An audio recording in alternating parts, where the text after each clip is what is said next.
to the beginning of our spring series. That's 3 presentations by Dr. Debbie Joffe Ellis. I know that many of you were with us in the fall and maybe even last year, and the feedback we've gotten has just been spectacular in terms of the value of the learning that's coming from this work. We have, again, a very international audience tonight. So just understand that you're part of people around the world taking part in the lesson that Dr. Joffe Ellis is going to be presenting us. Before we get into a brief introduction, I just want to thank a few people. This program is being supported by a faculty development grant supported by the Provost Office of Dr. Passerini at Seton Hall University. And we get invaluable support from the TLTC, especially Burke Loxley and Mike Supius, who are behind the scenes making sure all of this works for us. And when I say us, I'm speaking for Tom Mazzarelli from the College of Education and Human Services. He and I partner on this project and are very lucky enough to have Dr. Debbie Joffe Ellis to present. So for those of you who don't already know, Dr. Debbie Joffe Ellis has lectured around the world. She teaches at Columbia University. She writes for Psychology Today. She's written scholarly articles, and she is the foremost expert in the world in the theory and work started by her late husband, the renowned Dr. Albert Ellis. And that is what she will be speaking to us about today, is Rational Emotive Behavior Therapy. What I want everyone to know is, would you please put yourselves on mute and turn off your videos, and even check, because sometimes we think our videos are off and they actually are on. Would you please check and turn them off? And that what we will do is, a portion of the way through this presentation, we will be inviting someone to engage in a real-time demonstration with Dr. Joffe Ellis. So please consider taking part in that when we get to that phase of the presentation. So without any further delay, I present to you Dr. Debbie Joffe Ellis. Debbie, go ahead. Thank you so much. Thank you. Hi, everyone around the world. Good evening, good morning, good afternoon, depending on where you are. And some of you actually might be looking at the recording after the fact. So as we say down under, Australia, where I'm originally from, g'day. It's such a pleasure to be with you. And a few people I especially want to thank, Dr. Andy Simon and Dr. Tom Mazzarelli. These two remarkable professors, people, in addition to profound work they're doing, contributing to the field in their respective ways, in my life, they have been so supportive in my quest to keep REBT alive.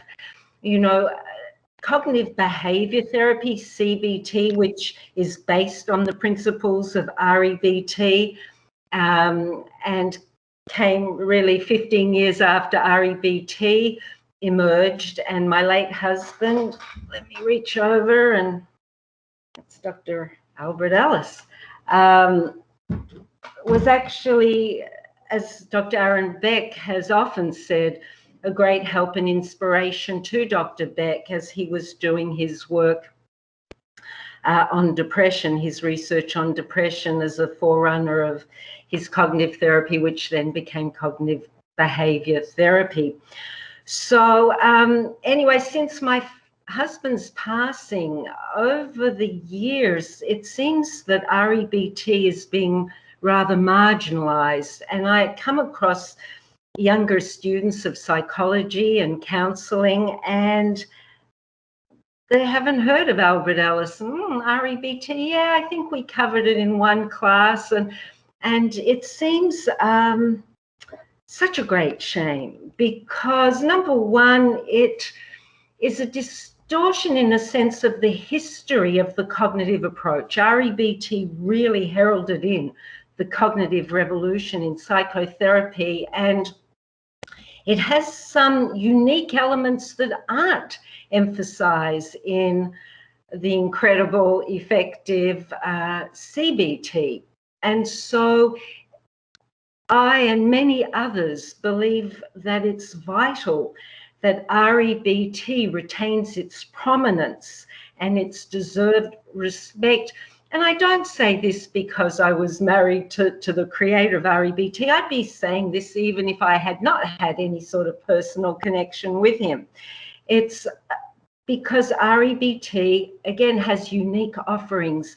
And so Dr. Simon and Dr. Massarelli, in recognizing many of the unique gifts in REBT that are not seen in more general CBT, have been so supportive of my work, and I thank them for organizing and initiating this and the previous and hopefully future REBT presentations that I'll do through Seton Hall. I thank Provost Dr. Passerini and the Office of the Provost, who also made this possible, and behind the scenes, Lucy Vasquez, and I hope I pronounced that correctly, apologies if not, and Willie Elancy, Burke Loxley, who's right there now doing whatever tech things need to be done to keep us all connected, and Mike Supias and Linda Carten, and all of you. Thank you. Thank you for being here. You know, at this COVID time, we are living through a very unique time. There's so much high catastrophizing going on, so much anxiety experienced by people, created by people, and difficulty. And for each of us, it's so helpful and beneficial to have the tools that not only help us cope during such times, but to share with others. Now, I'm well aware that a large number of you are in all probability therapists or students intending to work as therapists in the field of psychology and counseling. And I'm also aware that some of you may not be in the field.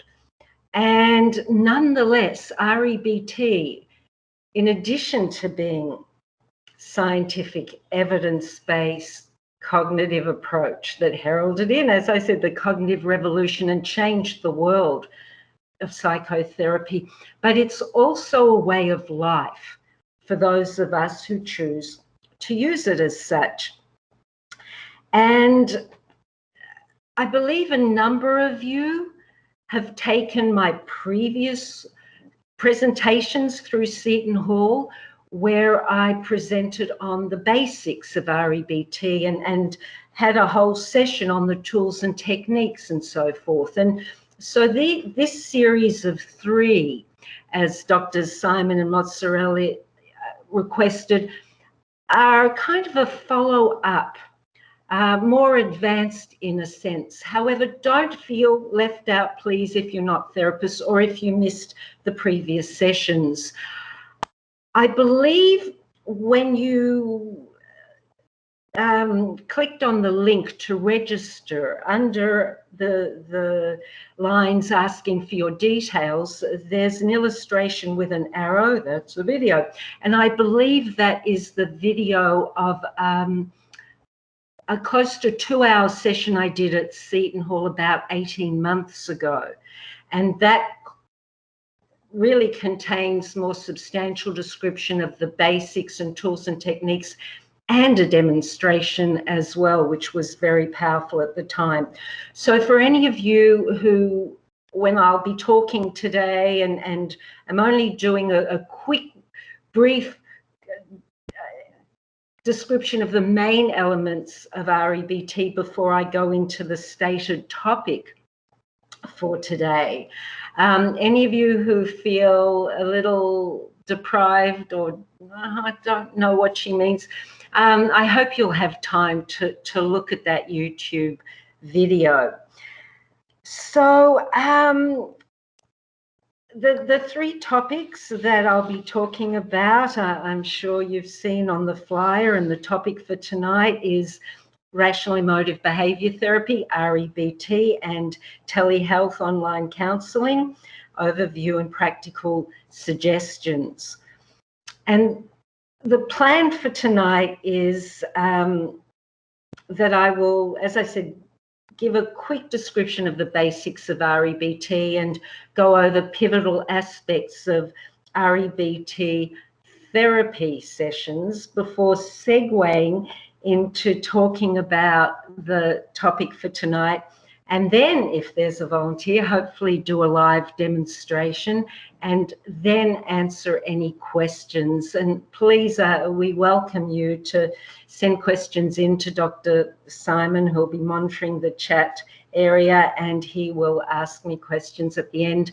And I'm pretty confident that if I don't get to answer all of them in this session, that I could answer some in the next session, which is March the 23rd, I think. And then the final one of the three of this series is April the 20th. I remember that very clearly. It's the day after my late, beautiful mother's birthday. Anyway, and just to finish this long introduction, I think in addition to providing you with information about the topics that I was invited to speak about, I think the live demonstrations, from what people have told me, might be as beneficial, if not more so. Again, even if you're not a therapist, just to see the application, the questions we can ask if we notice that we are thinking in self-defeating ways. And then again, your opportunity to ask any questions. Now, I don't guarantee I can answer them all, but I do promise I will do my best. So that is the plan for tonight. I'll just ask Burke, I'm just seeing a dark screen. Burke, is everything okay? Yes, the audience is just watching you, ma'am. Okay, great. I suppose it's great. I mean, at least you know you're connected if you're seeing someone speaking audience. Thank you, Bert. All right, so let's start with considering the basics of REBT. This is a revision for most of you, and here we go. The first basic tenet of REBT, influenced by Stoic philosophers, is it's not what happens, it's not an event, it's not circumstances that create resultant emotions, but what we tell ourselves about the events and the circumstances that creates our emotions. Next point, when we think in healthy, rational ways in response to, let's say, adversity, to not getting what we really, really wanted, or something happening that was unforeseen or that we really did not want. When we think in healthy, rational ways, then we create what REBT calls healthy negative emotions. And when we think in unhealthy, irrational ways about the same adversity or activating event, then we create debilitating, unhealthy, negative emotions. At times they're not debilitating, but they certainly have the potential to be so. One of the many gifts of REBT is the way it educates us about emotions. It doesn't just put the pleasant emotions into one category and the unpleasant ones into another, positive, negative. No, it acknowledges, of course, the positive, pleasant, joyful emotions, but in the category of so-called negative, meaning in REBT not so pleasant emotions, REBT beautifully and precisely distinguishes between the healthy negative emotions. Negative, they're not pleasant. Healthy, they're healthy, they're enriching, they're appropriate, versus the unhealthy negative emotions. So what's the difference between the healthy and unhealthy negative emotions? When we think in irrational ways, the unhealthy negative emotions that we tend to create include anxiety, panic, extreme fear, despondency, hopelessness, depression, rage, guilt, and shame. These are not life-enhancing. And I certainly, unfortunately, don't have time now other than to say REBT reminds us of the inseparable connection between our thinking, our emotions, our behaving, and our physical health and well-being. And there are abundant numbers of articles, not just psychological ones, not just ones in counseling and psychology journals, but in the Journal of the American Medical Association, that demonstrate the significant effect on, let's say, the cardiovascular system or other systems of the body, other areas of human health and well-being. The influence of healthy emotions versus unhealthy emotions.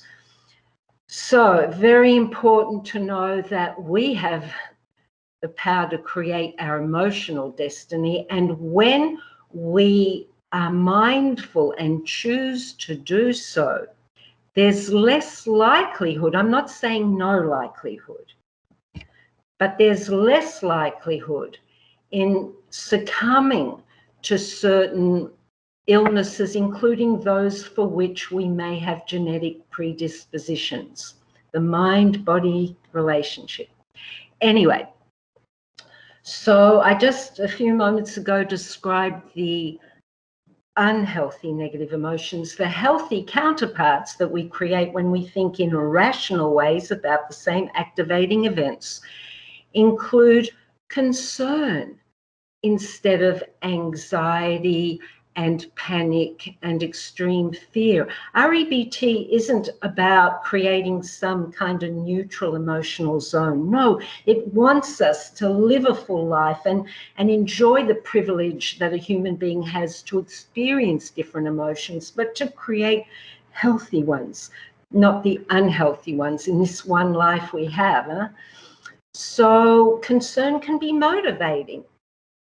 Anxiety and extreme fear can have us halt in our tracks, can lead to either procrastination or excuses to get out of doing something that if we did it would really serve us well. So concern. When we think in healthy ways instead of hopelessness and depression and despondency, we tend to create sadness and disappointment and grief when people we love pass away, or when a chapter in our life that we cherished for one reason or another is over. It is healthy to grieve or feel disappointed and sad. That's part of the tapestry of life. It's married to the love of that or who we are deprived of after the end of that chapter, or the loss of the people or animals or whatever it is that we feel grief about. It's married to love. Now, certainly the early stages after losing someone or a cherished time in our life, the raw pain can be very intense. But with healthy thinking, with an attitude of acceptance, that the pain passes.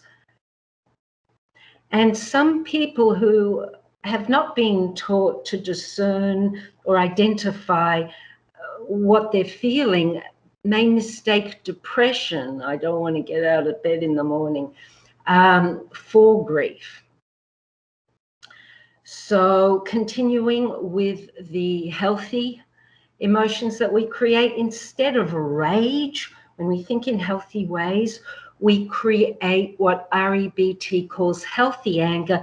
It's that anger connected to the moral compass that a human has. REBT asserts that unless someone has some disturbances of one nature or another, then there is a tendency to prefer to do no harm, to prefer ethical treatment, to not want to allow the receiving of or to observe immoral cruel, brutal behavior.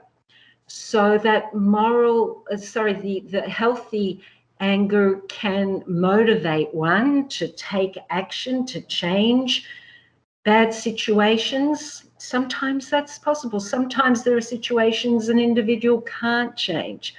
And what's healthy about healthy anger is we're not impelled, as is usually the case with rage, to react. With healthy anger, we are able to choose to pause, to, in most situations, in all probability, consider what might be the better thing for me to do now. Pause, run for the hills, call the police. We take time to make a choice. And then finally, I don't know if you can hear the symphony of New York City, some sirens outside. Can you hear it? New York Live. Anyway, the final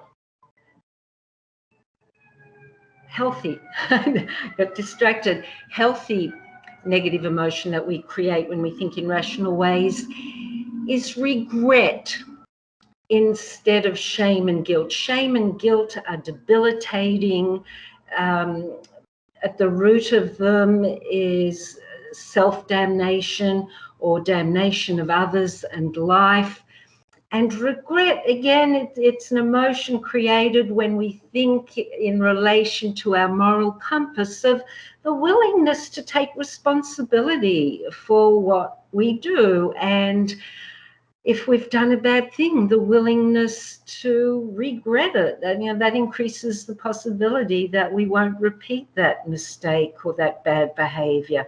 And also, it's very healthy to regret. Shame and guilt are often present in people who attempt suicide. So I don't need to elaborate, I'm sure, to you how unhealthy those emotions can be. And even if not in that extreme circumstance, shame and guilt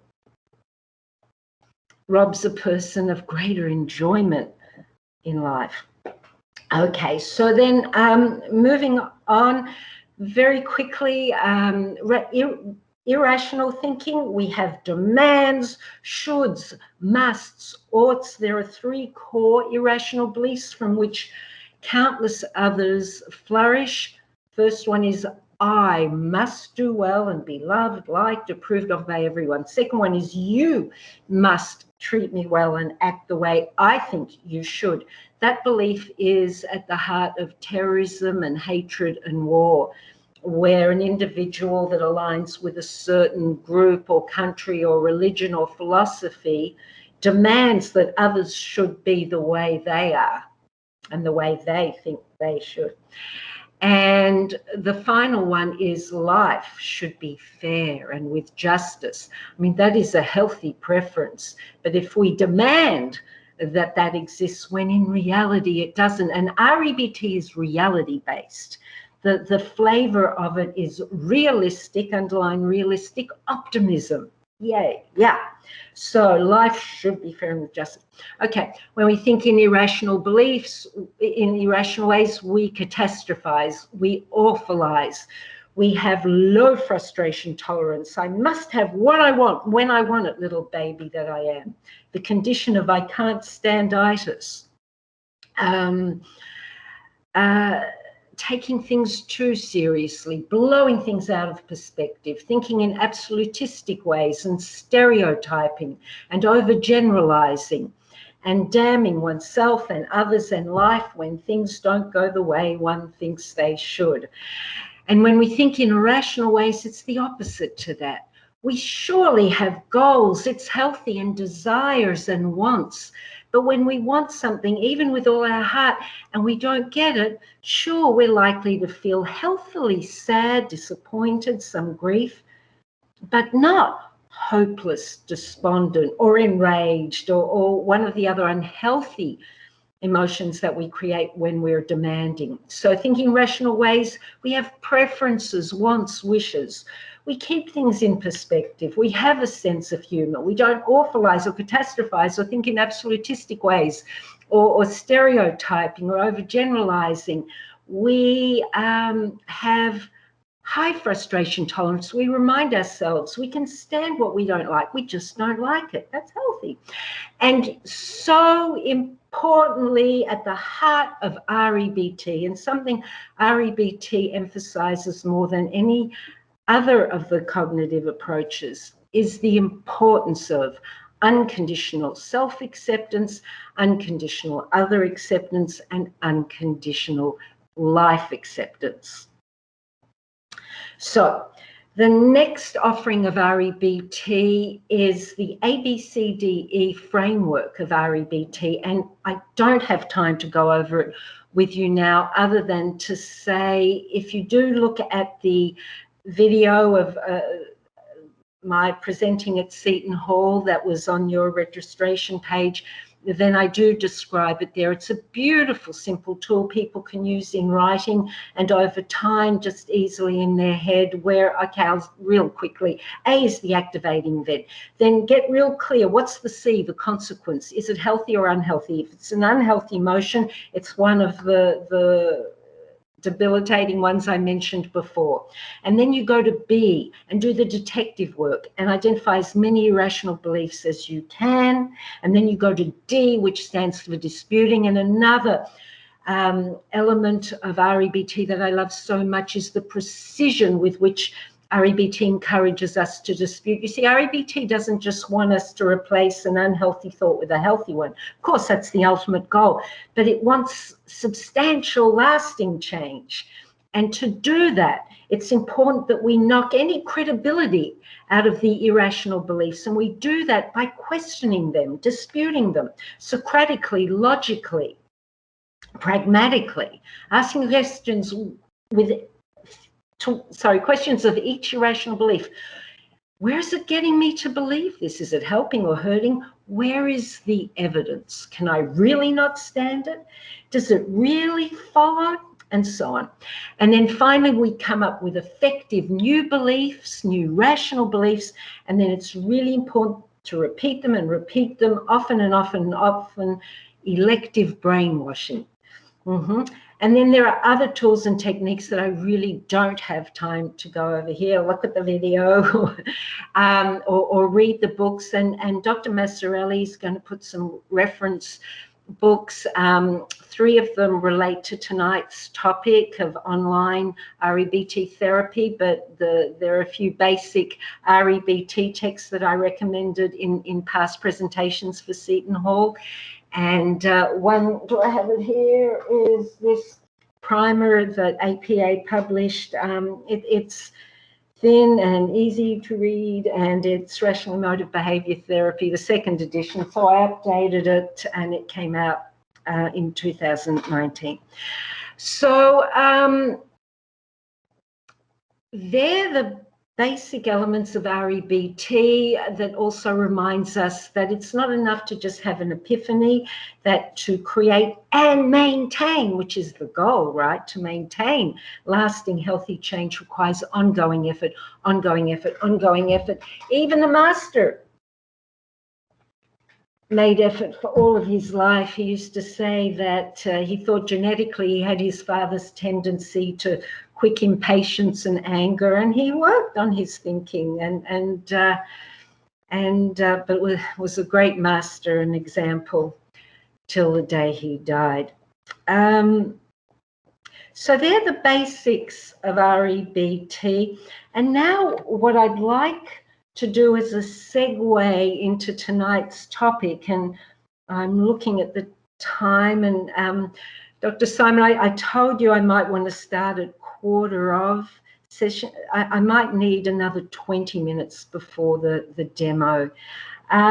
Anyway, in your chat area, I hope you can find a handout headed Pivotal Points in REBT Sessions. Those of you who did previous presentations or attended them through Seton Hall with me will have seen this before, but I want to go over the main elements of REBT therapy sessions, which is important and for tonight's topic, because as I go through them, I think you'll see, and this is, I guess, the first main point in relation to tonight's topic, that the main elements are as achievable online as in person. Okay, so as you might see if you're looking at your handout, in REBT therapy, the first step when a client comes to you for the first time, so supplies online or in person, is to clarify their issues and therapeutic goals. Well, what are they coming to you for? What do they hope to gain from REBT therapy? So that's very important from the start. And then secondly, it's very important to listen well and as much as possible for the therapist to model REBT principles and practices such as unconditional acceptance, empathy, and compassion. REBT certainly acknowledges that when there's a healthy rapport between client and therapist, it can lead to more efficacious therapy sessions and outcome. And it's important to clarify that a healthy rapport is very different from a client feeling dependent on a therapist for their growth and change. And REBT certainly, in a compassionate way, discourages dependence. Anyway, so all of those points that I just mentioned, in person, online, doable.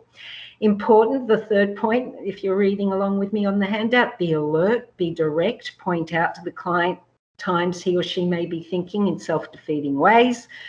Fourthly, REBT is psychoeducational. You know, it's teaching a client a new, often for new clients, it's a new way of thinking that can become their habitual default go-to, that can become a way of life they adopt, thinking in rational ways, seeking healthy attitudes, especially when times and other people's behaviours are difficult. So it's important to teach the client the principles of REBT. When appropriate, give him or her reading material, recommend some. Also movies. You know, I'm noticing many movies in the last decade or so have themes that help reduce stigma about some mental illness and have messages and issues. There's an animated movie, just for those of you who watch the Golden Globe, Soul, S-O-U-L, not Sal, as the comedian who announced it said. And it has profound messages, including some REBT ones, the importance of mindfulness, the importance of cherishing the moment, the fact that if you dwell on unhealthy beliefs, you become, according to the animation, I think it's true, in a sense, a lost soul. I won't say any more about that movie in case you haven't seen it. Highly recommended, but it's really good to have not only books to recommend to clients to get them engaged in being part of their process of evolving and minimizing sufferings, to know books and to know movies to recommend. Okay, it's really important to know the variety of cognitive and emotive and behavioural techniques in REBT and from which homework can be chosen, and really important to remind the client that lasting change requires ongoing effort. Again, possible in person, possible online. When appropriate, use humour to put things into perspective. Yeah. Now, some of us aren't born comedians, but it's usually worth a try. Of course, discernment is important. And, you know, there are some issues, or if a client's going through a very raw pain, humour may not be appropriate.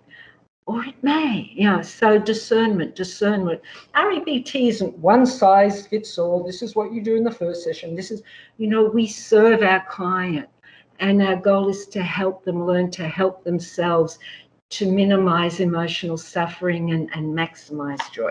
Okay, so number 6, at the end of a session, give homework. It's good to collaborate with the client. You know, if you, the therapist, want to suggest, how about you do this? But I suggest, and what I do is say, what do you think about that? And if the client says, yeah, that'd be good, or if they tend to, I'll pay attention. Well, what do you think would be good, or what might be more doable? Instead of 5 times a week, you want to try this homework 3 times a week. And so collaboration helps build rapport and increases the possibility that they'll actually do the homework, and doing the homework helps them. So number 7, at the beginning of the next session, usually, again, it's not set in concrete, but usually the format is to check with the client if they do the homework and the results of doing so, if they did the homework. And if they didn't, very important not to come across as a, you know, disappointed parent or teacher, but, oh, isn't that interesting? Let's explore this. You know, what were you telling yourself to prevent yourself doing the homework that you said to me that you thought would be doable? You know, and so you explore it together without in any way putting them down. And then 8, be flexible, willing to add new goals for the client as sessions move along. And, you know, sessions move along as, you know, layers are peeled and a new issue can emerge that could use attention that may not have been apparent in the first session. So, you know, REBT is it's interesting. It has such a clear, firm base and structure, but it invites flexibility and alertness and mindfulness and creativity as well. I love REBT. Okay, be creative. Did I say that? Yes, when appropriate. Did I or didn't I? I did, but I didn't read it. Be creative when exploring appropriate beneficial homework activities. One, for example, there's a homework activity that I suggest to some of my clients. It's not a classic REBT homework, but it's really helpful. And it's when they've done their ABCDEs and they've got their effective new beliefs that they want to healthily indoctrinate themselves with. And those clients who I've discovered through asking them enjoy drawing, are very creative, I ask them to create a poster including their effective new beliefs. And, oh, I've seen some beautiful ones. I mean, they could be Hallmark cards in the inspiration section. Okay, then 10, be encouraging of positive changes and effort the client makes. Are you aware, as I'm describing this, everything so far can be done equally online as in person. So REBT is really great for online therapy. Yeah? Anyway, continuing with 10, be tolerant, understanding of any relapse or resistance, and be very straightforward and constructive when pointing out to clients any errors or their self-defeating behaviours. Tough love can be appropriate, but monitor your manner. See what the client is willing to receive and what might put them off. And that's a bit of a dance. 11, self-disclose when appropriate, only for the purpose of helping the client understand an issue or give them hope that if you've gone through something difficult and come out the other side victorious, you can be a model to them of if they persist, they too can enjoy the fruits of their efforts. And finally, the REBT approach and philosophy is greatly life-enhancing when the therapist incorporates the principles into his or her way of life. Many of the blocks or challenges that can come up in therapy, whether it's online or in person, are handled really well. And the therapist doesn't put themselves down as I'm not good enough, what's wrong with me? And they continue to shine as healthy REBT models for their clients. So there you go. They're the pivotal elements of REBT. So now I'd like to share with you some of the main advantages of online REBT counselling. So the first one that I'll share with you is pretty obvious, that right now limiting physical contact reduces everyone's exposure to COVID-19. Does that surprise you? But then a second advantage of online therapy, apart from keeping people safe, is that clients many enjoy participating from the comfort of their home environment and reduce travel time in many cases, reduce cost, especially for clients who may live in rural areas and spend time, and it costs money to come into the city if that's where the therapist works. So that's an advantage. A third advantage is the therapist can be in a comfortable environment, so I can have the temperature in the room as warm as I want, and if my client were here and it was too warm for them, obviously I would turn it down, but I can just serve my comfort level, and I can look professional from the waist up and enjoy my comfy running pants from the waist down, which you're not going to see. Anyway, but there's adventure that I guess a nightmare would be is next time Seton Hall, when COVID is no longer a danger and we're mingling again and socializing, and I come to Seton Hall to give a talk, and wouldn't that be a nightmare that I come on stage and I'm wearing my professional jacket and pajama bottoms? Make you laugh, hopefully. Anyway, someone with a long cane would take me off the stage. All right. The fourth advantage of online REBT therapy is this, that during this time when so many of us are in isolation, therapy sessions provide certainly their usual growth-inducing and healing functions, but also provide a human connection for clients. The psychologist, the therapist is a caring other person that the client is connecting with. That happens when they're in the same room, but at this time, when a lot of people are suffering from lack of connecting with other humans, we, the therapists, can sometimes feel like lifelines, from some clients suffering from anxiety and depression. Online therapy can be not only a safe harbor to express and explore, but it can be a protective factor. And the final advantage of REBT online is seeing a client's face really close up, and that can provide more accurate gauging of useful facial, nonverbal micro cues than in-person sessions. Now,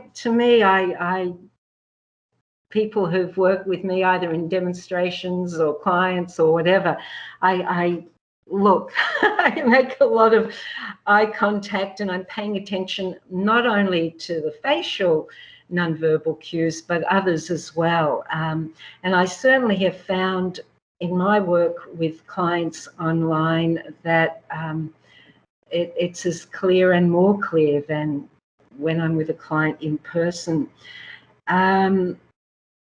So they're the main advantages. So now some disadvantages of REBT online therapy. So the segue from the last point, being deprived of access to viewing the full body nonverbal behavior and cues. That being the case, it's really helpful to pay extra attention to the nonverbal facial cues of the client, and to pay strong attention to their tone, the tone of the voice, the volume, the pace of their speech, any changes, any difference from how they've more frequently sounded. Like, really pay closer attention, because we are deprived of a lot of cues from the neck or the torso down. And it's helpful as part of helping the client feel more connected with you, the therapist, to really show that you're paying attention and sometimes lean in. I mean, some of us, I know with me, I don't even have to remember to do it, I just do it. But if that's not your natural tendency, it might be helpful if you're working online as a therapist to do that. Okay, so another disadvantage is the danger of blurring boundaries that are more clear between client and therapist when both are in the therapist's work environment. So for some, and it may be rare, but I think it's worth mentioning, it can impair or dilute a client perceiving the therapeutic relationship as totally professional rather than somewhat social, because they talk probably to their friends through the computer screen or their phone screen. So it's highly recommended for the therapist to try to be in the same space each week, and preferably not in the kitchen or bedroom or garden, to have minimal or professional looking background books. That works, right? Be at a desk, and again, the same space every week, just as the client would experience when they come to your same office every week or whenever they visit you. And just one other thing about boundaries. It's highly recommended that a therapist not friend a client on social media platforms. I'm not on Facebook. I am on LinkedIn, which is more of a professional networking site, so that's different. But I certainly would not initiate connecting with any clients, and I can't remember if any clients have reached out to me to connect. Again, given that that's a professional platform, I'd have to think about that. But if I were on Facebook, not while I'm in the therapeutic relationship, and not for some years after the termination of the therapeutic relationship, would I friend a client or accept the request from a client. Boundaries are really important, and they're possible even online. So then the next disadvantage of online therapy, REBT or other technical issues and glitches. So if it's possible to get training in elements that would be used in sessions, Zoom or whatever platform, that would be a good idea.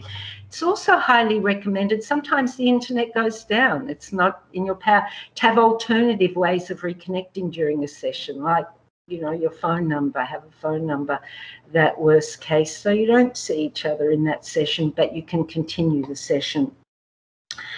And a comment now about technology and people of younger generations. I mean, it's like a no-brainer for them. They understand it. It's so easy. But people, older people, and I'm not even going to give ages because there are exceptions, of course, but generally speaking, a lot of people, let's say above 50, not all, definitely not all, and particularly people who are not working in any profession that would require computers. That I'm referring to such clients. And they're really not comfortable and may not know how to set up Skype or whatever.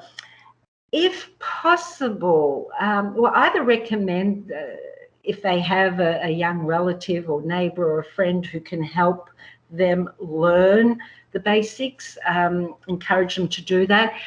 And if they don't, and they may not, particularly, again, older clients who haven't needed to use computers for their work.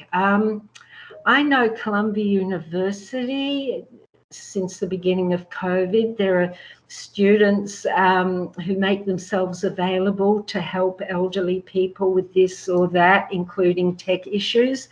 which is a lovely thing. And so as a therapist, just find out how comfortable your client is with doing the online therapy in terms of the tech requirements. Debbie, I'm sorry to interrupt. Would you still like to do a demo tonight? I would.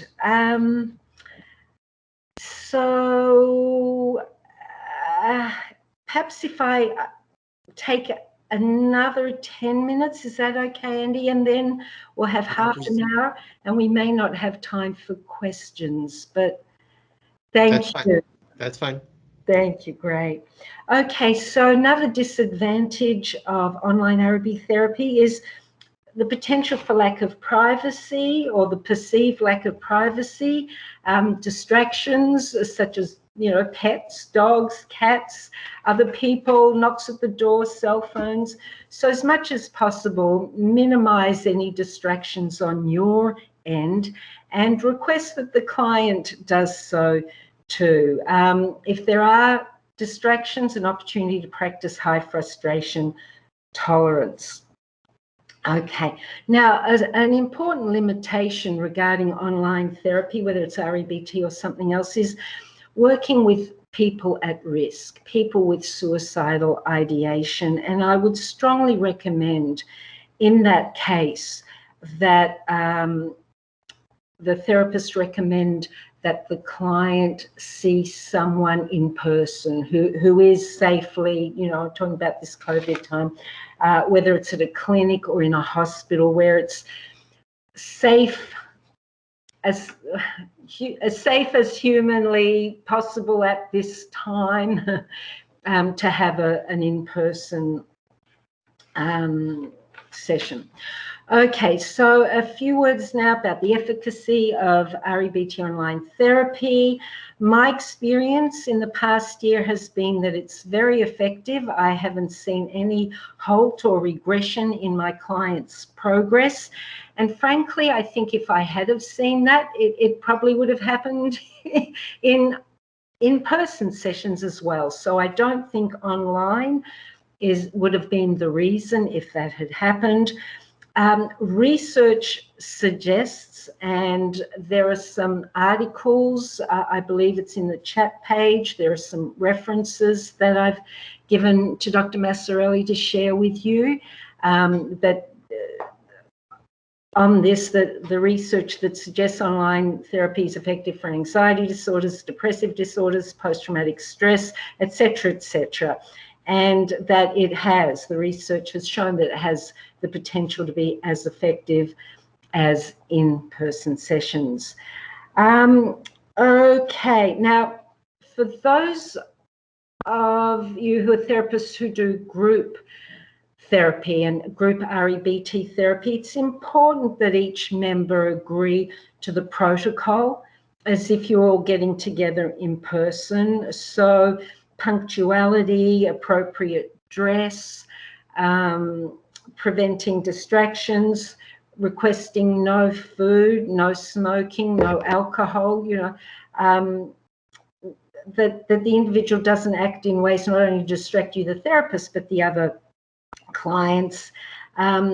Request that they ensure privacy as much as is possible, for the sake of confidentiality, and all the other clients in the group therapy or the group members feel safe. And to request that the individuals that one is doing therapy with, or individuals in group therapy, are in a room, not in a car, not in a coffee shop, again, to respect privacy and confidentiality for the other group members.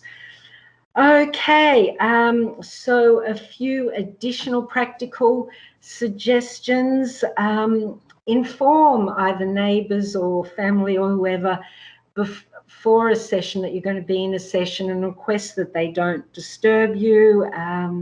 Turn off your phone, your buzzer, TV, background music, whatever. Minimise distractions. And what else? I already mentioned punctuality. And eye contact is very important, both in person and online, but online probably more so. And I recommend that if you, the therapist, have some questions for the client, that you prepare them beforehand, and if possible, to minimize taking notes during the online session, that you really can pay attention, lean in, look at the client. If you do take notes, to acknowledge that. Just say, I'm with you 100%. When I'm looking down, it's because I'm taking notes about our session, you know, so they don't think, are you checking a text or whatever. But if possible, minimize, and then right after the session, while it's fresh, you, the therapist, can take notes. And if there's some technical glitchiness happening, sometimes there's a delay. So be tolerant and do your best to take that into account and not to interrupt a client or talk over them. Okay, so just a few more therapeutic considerations regarding REBT online sessions at this COVID time, and then time for a demonstration. Yay, although there may not be time for questions. So, heal or heal thyself.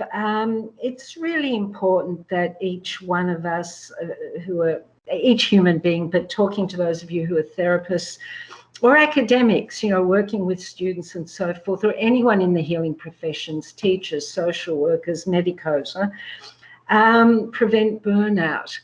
My hunch is a number of you have experienced the following, which I've experienced, which in addition to more people wanting, needing therapy, help with anxiety and so forth during this time, and grief, you know, people who've lost people through COVID and all, but also many of our friends and colleagues may reach out to us, and the majority of us, certainly me, choose to be there for them. So not instead of, but because in all probability a lot of us are working more intensely than we were, to really make effort in whatever way serves us to not burn out and self-nurture sufficiently. Now, in REBT therapy, it's active directive. Whilst it's important certainly to listen and show empathy and develop rapport, REBT also is very efficient, and so it's highly recommended that we monitor any excessive complaining in our clients. Tough love, you know, it doesn't mean we're not showing compassion and empathy, but it's not serving them. And so as part of normalizing a rather abnormal time, whatever normal is, but this past year has really been unusual. My husband would probably say namby-pamby, wishy-washy, not with cruelty, but with humour. But being too passive is not an REBT thing.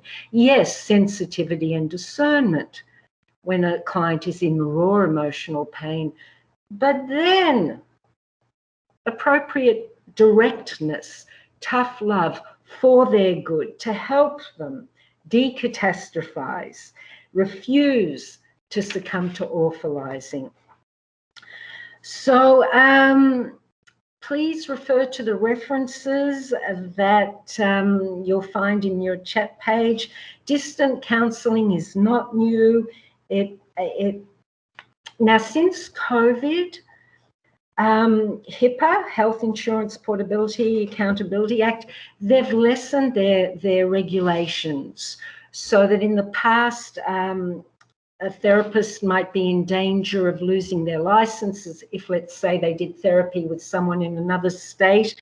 And now things, in order, to provide mental health help to people who may not be in your zone. There has been a relaxation on some of the rules, but it's really important that you do your homework, those of you who are therapists, and be aware of ethical, legal, and regulatory guidelines that pertain to the here and now.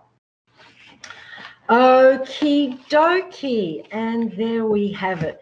So before a demonstration, if there's a volunteer, I just want to go over what the 4 workshop goals were for this session, and if I didn't adequately fulfill them, didn't give you the information, please send in questions. So I hope I adequately for you described the main elements of REBT telehealth online etiquette and practical suggestions, the advantages and disadvantages of REBT online sessions. So now, is there someone, I don't want to do a role play, is there someone who has the courage to bring up a real issue that you're coping with at this time that you want us to look at? If you are willing to do the demonstration, would you please just turn on your video and audio and let us know?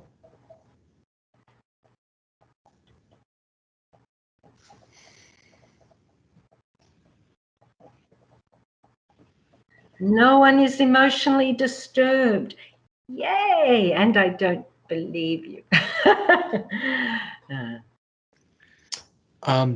Debbie, would you like to do a brief supervision? I would be happy to do a supervision, sure, if there's no one who's willing to bring up an issue. So we're clear to everybody. If somebody would like to discuss a client or a difficult client that you're currently working with, a particular case, that can be the focus of this demonstration. Dr. Simon, if anyone wants to, they're welcome to use the hand raise feature, and we'll be able to change their role and get them set up. Thanks, Berg. Of course.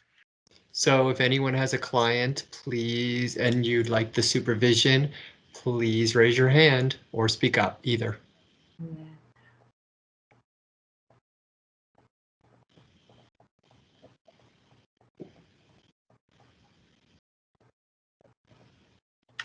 Well, it looks like we've got some shy behavior here.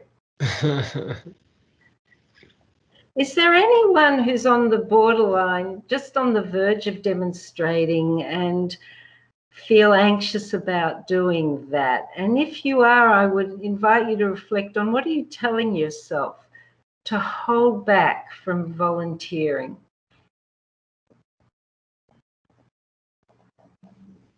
Ah, Alicia. Okay, we have a volunteer. Hi, sorry, I was getting my notes of clients. So I was like, I have people to talk about. Do you want me on camera? Not to interrupt Alicia, but would everyone in the audience, aside from Alicia and Dr. Joffe Ellis, please turn off your camera feeds?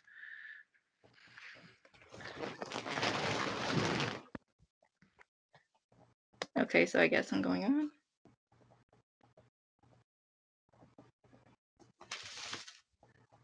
Hi, Alicia. Hello. Good to meet you. So Nice to meet you. Thank you. And could you tell us what work you do? You don't have to reveal where you work unless you want to, and then whatever you want to explore. And again, thank you for volunteering. No problem. So I am a medical school advisor in Nutley, Hackensack Meridian School of Medicine, and I may have a colleague on here, Kyle. So he actually told me about this. And I'm also a graduate of Seton Hall in their sport and exercise psychology CERT program. Oh. So I'm so happy to be here and to meet you. It's a pleasure. And so aside from being a medical school advisor, I also have a very small caseload of clients. I am typically reality-based, but our REBT does have really good aspects that I incorporate as well. So I work also at a very small private group practice. I'm an LAC, and I'm going for my LPC. And so whenever we're ready, I will do my little case summary. So, Alicia, we only have 25 more minutes, so let's jump right in. Okay. So my client is 29 years old, a male. He is recently single as of 4 months. He has 2 past instances of suicidal behavior, 2016 and 2017. He was in an inpatient unit. What happened is there was death in the family, and then I think he just lost control of a lot of things in his life at that point. This was prior to seeing him. I started seeing him last month. And then what he's in therapy for, he went through a breakup, has been dating this woman, it was 3 years. And he was like, basically, I want to marry her. That this was his future in his mind. What ended up happening is when they broke up, he is worried of going back to old behavior. He is not suicidal. He does not have thoughts. There's no harm to self. However, what happened is around Christmas time, he decided that he's going to go to his ex-girlfriend's house to talk to her. And he didn't know how else to express himself at the time. So he went to her house. She didn't expect him. She was with a guy as well. He didn't expect him either. And he went in there thinking that he's going to talk to his girlfriend and make up, and basically things will be fine. So what happened is I guess the boyfriend called the cops, showed up, and then my client had to leave. Why were the cops called? Was your client acting in a violent way? They were afraid of why the stranger is here. It was the woman's his ex's boyfriend, this new guy, who called, said, "What is this? What are you doing here?" He, my client, I think, wasn't wanting to leave, was trying to talk to her. And then so while the cops are coming, my client goes in his car. And then he goes back through the basement and steals something. He stole like a weight that the girlfriend would be using, and some type of something with a piano he stole. And when the cops came, wrong to steal a piano. It was something with a piano, like not the actual piano. And then when the cops came, they basically said, "You got to give this back, or we're going to arrest you, and don't do this again." So that experience freaked out my client that he actually did that. So we have spent sessions talking about this, and where I am really big on homework. So where I am at with him now is he tends to dwell a lot, dwelling about this experience, dwelling about, what if I didn't do that? How life would be different. Angry at himself for doing that. Scared of himself for doing that. Acting on he said he's acting on impulse at that time. And then my last session with him, he has self-diagnosed, which I never recommend. He self-diagnosed him as bipolar. But he doesn't have suicidal thoughts. He is very impulsive with spending and that's that type of behavior. He is on antidepressants, but hasn't gotten a stronger dosage since 2017 when he was in the inpatient unit. So I recommended he have a new psychiatrist because he feels he doesn't have that good connection anymore, and he's hit a plateau. So he has a new psychiatrist in April, but he's still on the meds. That's where I am with him now. The big thing is that he's dwelling and feels very, very down, like no interest in many things. But he's very active in doing homework. Has been attending a codependency group therapy sessions, because what we realized is when he separated from his ex, basically his whole identity is separated. He doesn't know himself anymore. He's also a very needy person. So I pointed that out in therapy because he seemed to want my approval on things. Like, he wants to see me twice a week.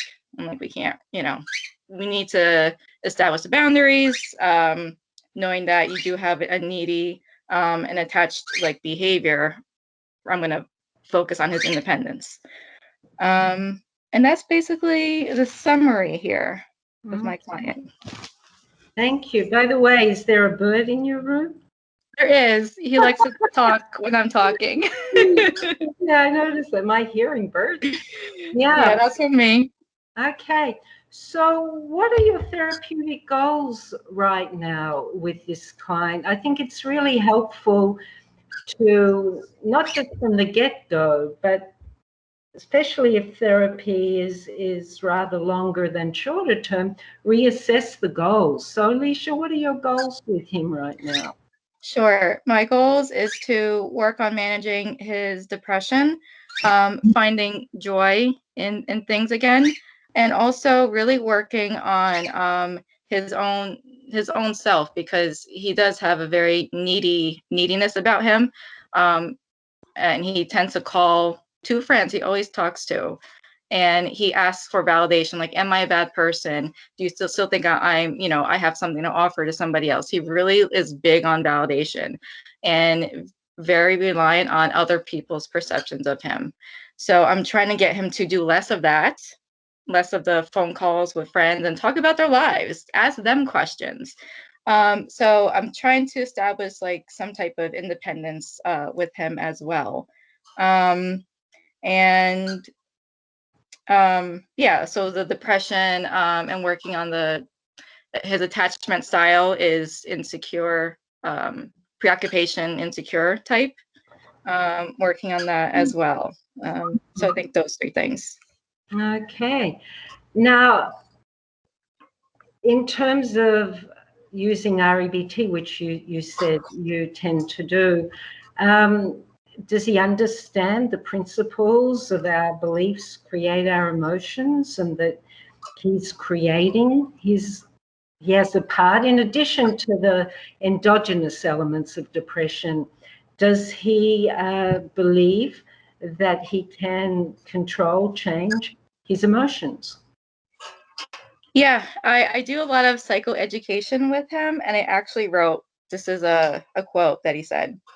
In his mind, he knows that he wants to move on. Move on from there from the relationship. He wants to basically be at the point to move on. Mm-hmm. And he said he is afraid. I am afraid to move on because it's the end. Mm-hmm. There's still that attachment. So what I pointed out is it perhaps that you are afraid to move on because you're afraid to be alone, because he's not comfortable with being by himself in his own, skin, people, Mm-hmm. Things like that. But I do a lot of the psychoeducation with him. He's very active, very engaged in therapy. He does his homework, but it's really the dwelling that gets him, that keeps him kind of stuck. Right. An impression that I have, and thank you for that substantial description, Alicia. I wonder if it would be helpful to spend more time identifying more precisely his irrational beliefs. It's one thing to say I'm afraid of, or I don't know who I am anymore. You said he thinks something like that, lost a sense of self. And it's easy to kind of not spend time on the beliefs behind such beliefs. And so I wonder if it would be helpful to, number one, with him, identify more probable irrational beliefs, and as part of homework, invite him to diligently write down as many irrational beliefs as he can every day. Secondly, I wonder whether it would be helpful to also, in session, together practice disputation of each of those irrational beliefs and coming up with an effective new set of beliefs, healthy, rational ones. I also wonder whether it would be useful to spend more time exploring if and or how much or how frequently he's awfulizing. My hunch is quite a bit. And to put things in perspective. Yeah, it's pretty bad, but is it the worst that it could be? Is kind of an REBT attitude. In REBT, awfulizing, catastrophizing imply the worst that it could be, and the fact that he's alive and there's hope is indication that, and that he's making effort. And I'm sure I have a feeling you already amply encourage him. So keep lashing the realistic encouragement. But I think, or I'm wondering, and then I'm interested in your reply to my suggestions, invite more precision in identifying more irrational beliefs, more vigor in disputing each one, and then equal vigor in repeating the effective, rational new beliefs. Now, one thing I didn't mention in my very quickie overview earlier of the basics of REBT, but I did talk about in previous series with Seton Hall, the importance of gratitude, daily gratitude. Each of my clients, that's a weekly homework, and the majority of them just love it and believe it'll be a lifelong activity for them. And the beauty, particularly with someone who has the issues that you describe, daily gratitude helps a person embrace a broader, healthier perspective. Often, particularly with people who ruminate, and they're focusing on that, and I'll never, and I've lost myself, and she should be with me, and I'll never be happy, and there isn't much breathing space for, but I have my health, I don't have COVID, I can go for walks in the park, and just this habit of rumination, as you said. So I would suggest encouraging, not just as an exercise, but that he take time, not only to, in the early stages, I recommend writing it down, have a gratitude journal, but to write it and take some moments to relish, that there's this, there's this, there's this. Another homework I would recommend that helps give perspective, and he sounds like he has intelligence, is to invite him to research and bring back to you titles, or not necessarily titles of books, but the names of people who have endured as bad or worse challenges, similar and different, and emerged and created very meaningful lives. So to come back to irrational beliefs, some of the ones that he may not have named in these ways may be along the lines of, and you know better than me, but I'm on a roll here, and so I'll keep going and then you can respond, please. I'll never be as happy unless I'm with her. It's terrible that this happened. What a worthless idiot I am for having stolen her piano or whatever it was, and putting himself down, which feeds depression.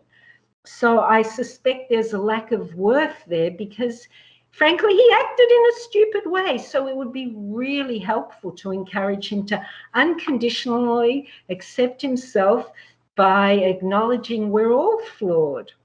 I haven't met any perfect people, and I don't know of anyone who has known of anyone without any flaw or fallibility.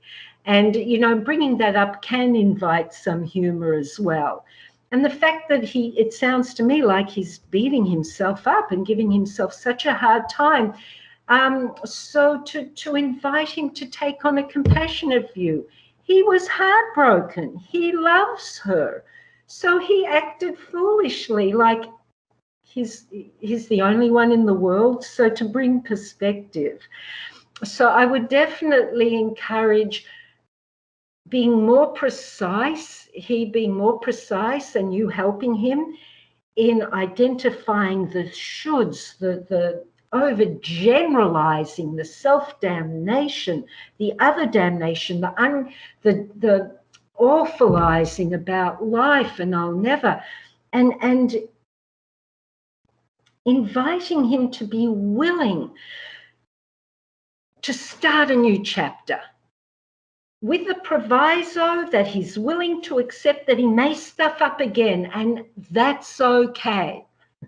As long as he doesn't do anything obviously dangerous to himself and others. And so I might suggest to him, and again, I'm not telling you what you should do as if I would tell anyone what they should do, but I'm just making some suggestions from what you've shared, and then I'd love to hear your reply, as I said. Yeah, so greater so inviting him, let's make a fresh start, meaning I, in my role, you, in your role as therapist, invite him to state some new healthy goals for life, and then more precisely identify irrational beliefs, more precisely zap them through disputation, come up with healthy new rational beliefs and plaster them on the walls, repetition. When he notices he's ruminating, the old rubber band around the wrist, bang, stop. And to focus on what is good, focus on what he wrote in his gratitude journal that morning, perspective, and unconditional self-acceptance. So we only have 8 minutes. There's some of my thoughts. Any questions, and what are your thoughts about my thoughts, suggestions? Sure. I appreciate your thoughts. Thank you for sharing that. I do like adding these things, so I will. I do like that you mentioned the compassion. I had him, he really loves mindfulness and meditation. So I had him listen to loving kindness meditations. And also he does do the rubber band technique. Even I do it myself. So that's a good one. Yes, but overall. Can I just interrupt? I'm so sorry. Mindfulness is a beautiful, what REBT calls inelegant tool. It brings peace and equanimity and perspective, but it doesn't get to the root cause of the unhealthy emotions, which are what? The shoulds, the musts, the oughts, etc. And so I strongly recommend both and. But mindfulness alone may not be enough to prevent the repetition of the old unhelpful stuff. So thank you for letting me interrupt. And you were going to say or conclude? No, I'll just conclude. Thank you for all your suggestions. I do appreciate that. And I know my client will as well. My pleasure. Do you have any final questions for me about him or anything else? No, I don't. Okay. Thank you, Alicia, for bringing that up. Thank you. My pleasure. And I hope, in addition to contributing to your already present effectiveness, my hunch and hope is that people listening may have taken something from it, if not for clients, and some of you don't have clients, but for one's own self. The importance, or the, shall I say, benefit and importance of daily gratitude for helping a person, whether they're coping with distress or not, just have a better life in terms of a sanctuary within, you know. Oh, I want to go back to that thing, his idea of losing himself. How did you put it? Yes. Yeah. Basically, when they separated, he gave himself to her, all his visions, his dreams. He said he also has a past history of drug abuse, and he said he stopped for her. Oh. So all of his goals were basically the neediness, the attachment went with her. Right. Sense of self. Right. Well, sense of self and giving over to another person are actually two different things. So it could be helpful to explore what was he telling himself to give over so much. I must have her love. It would be awful if she leaves me. And then I would encourage you, it might be very interesting to ask what is your definition of self? And more importantly, how does he think his self should be? As if there's one description of how a self should be, instead of we are people in motion, in growth, hopefully, or decline, or a bit of both. And our sense of self is something we create moment to moment. It's not a static thing. So it might be enriching and helpful to put the magnifying glass on. What do you mean you lost your sense of self? You're still here. You still got your mind. You still got your heart. And so I would explore that as well as what he was telling himself to give himself to the woman. So I hope two afterthoughts. Thank you again, Alicia. I hope that was helpful again to you and to listeners in one way or another. We have 3 minutes. So Dr. Simon, was there a question? Well, actually, Debbie, I would just like to inform everybody of a few things. First off, thank you, and thank you, Alicia, for sharing this case with us. I also want to draw everyone's attention to the chat. There is an evaluation form link noted in the chat, and all you have to do to get the documentation for your continuing ed credits is to complete that form, and an email will be sent to you providing the necessary information. I also want to invite everybody to please join us for our next 2 sessions, and they are coming up in the next couple of weeks. On Tuesday, March 23rd, we'll be discussing problem issues encountered by therapists, and on April 20th, we'll be discussing REBT for groups, couples, and families. So we welcome your engagement. Please consider participating in a demonstration and/or bringing a case with you to discuss with Dr. Debbie Joffe Ellis. For tonight, I just want to say thank you to everyone for participating, and especially to you, Dr. Joffe Ellis. You were wonderful, very informative, and we look forward to seeing you in a few weeks. Thank you. Bye-bye. Bye-bye, everyone. Bye, everyone. Thank you. Daily gratitude. Remember daily gratitude.